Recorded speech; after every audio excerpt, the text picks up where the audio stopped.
Hey guys, it's Chris with c&maquatics again. Welcome back to the channel where we talk about, coral care and pretty much anything related to the reef aquarium hobby. And today we are going to talk a little bit about Acropora corals. And I know there's a lot of videos out there on acros, and there's a good reason for that. Keeping Acropora not too long ago in the hobby was actually considered to be impossible at the time. But with the advancement in technologies and aquarium care and the equipment, these corals are being kept by hobbyists everywhere.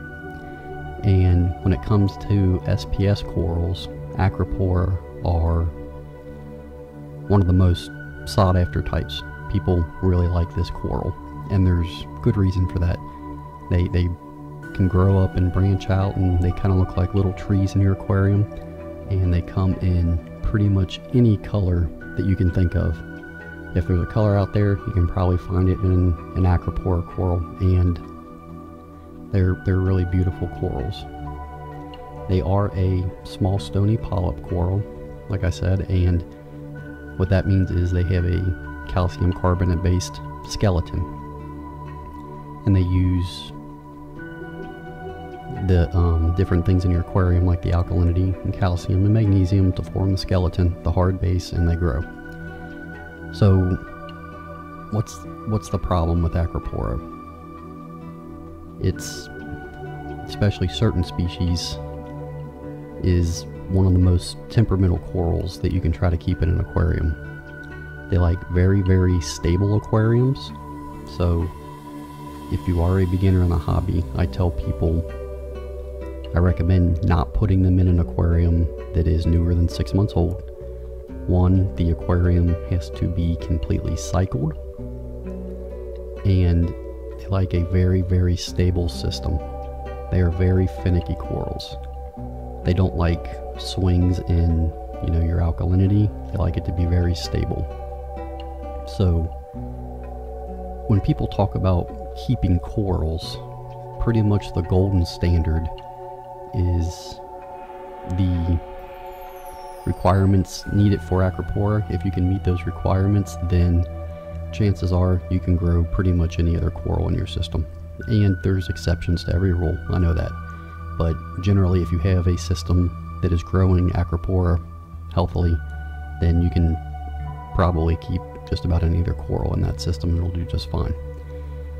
So how do you get an aquarium ready for Acropora in these SPS corals? And I tell people I recommend not putting them in an aquarium that's newer than 6 months old. And if you can wait, especially if you're a beginner, I would wait until you have a system that is at least a year old. And what that does is it gives the system time to build up beneficial bacteria to help it stay more stable and maintain that ecosystem for this coral. So 3 of the main things to look at is your water quality. You need to have good quality clean water for these corals, and that's done through your mechanical filtration and your water changes, and your protein skimmers help with that as well. So that's important. And I don't get into all of the elements. You can test for a lot of things in your aquarium water, but what I would recommend, probably the most important, is to start looking at your alkalinity, and you keep that between 8 and 12 DKH in your aquarium. Some aquarists like to keep it on the higher end, around 10, 11. They say that it helps, with stony growth in these corals, helps them to maintain and grow faster. I don't know if that's true or not. I usually keep mine around 8.5 to 9. That's where I like to keep it, 8.5 to 9. And wherever you decide to keep it at, I think it's more important that it remains stable and constant, so it's not jumping around. That's more important than finding a specific number, in my opinion. So if I can keep my alkalinity at a stable 8.5 to 9, somewhere in that range, and it stays stable and constant, and I'm happy with that, And I've done other videos on how I do that. I'm using, you know, a dosing system and soda ash, and that's how I'm supplementing my alkalinity. So it's very important to keep it stable, whatever number or range you decide to stay at. If you have wide swings in alkalinity, some Acropora, even a swing, a drop, or a raise by 1 DKH is enough to discolor and hurt some of these sensitive Acroporas. That's why they're difficult to keep. So it's about stability. That's the most important thing. So after your alkalinity, you also want to have stable levels of calcium, and that's somewhere in the range of 350 to 450. I try to keep mine right around 420. You know, it's not as crucial as the alkalinity on the level of stability, but if it stays, you know, 420, 430 in that range, I am fine with that. And it'll be enough calcium in the water column in the system for these corals to use and to utilize.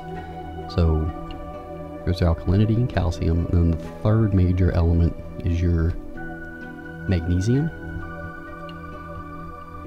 And the magnesium range, you know, 1250 to 1350 is the accepted range on that.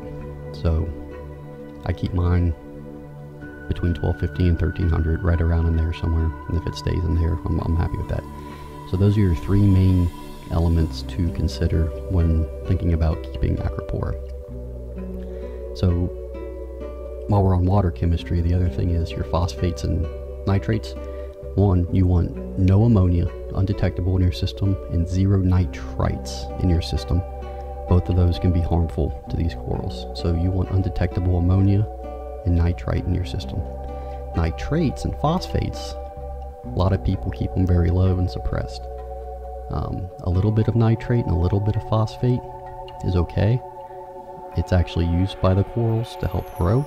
So I don't think having 0 nitrates and 0 phosphates is necessarily a good thing, but I try to keep my phosphates under 0.2 parts per million, somewhere between 0.5 and 0.2.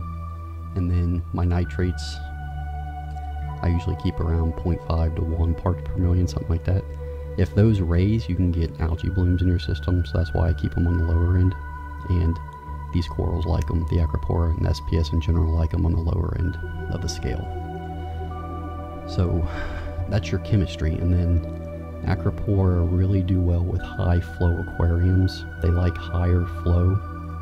So you've accomplished that, you know, with your return pumps and your power heads. But they like a strong flow. And a lot of Acropora like lighting that is more on the intensive side. So I've kept back rows depending on the species, you know, 100, 250 par, usually around the 150 area. The most important thing with lighting, you can see in this shot here, just at night showing some of the fluorescence, which is kind of cool in some of these corals. Some of them really give off a nice fluorescence. But with the lighting, when you're starting out, go on the lower end and acclimate the coral to your aquarium lighting. It's very easy to overexpose a coral. You're probably going to overexpose it rather than underexpose it right off the bat. So it is definitely better, in my opinion, to start lower. And most people I know don't have a par meter for reading lights. It's kind of a guessing game with a lot of people. But start lower, see how the coral reacts to your aquarium lighting, and then you can move it up in the tank or turn up your lighting over time and do it slowly to acclimate these corals. And if you notice bleaching or discoloration of the coral, you know, back the lights off and let them recover for a while. And I'm talking when you're acclimating these corals to the light, not just a couple days, but it could be weeks, months. You know, it could be a long process until you figure out exactly what you need for your individual species. And there's a huge discussion on lighting, you know, LEDs versus T5s. I've kept acros in both. I've had them grow and display good coloration in both.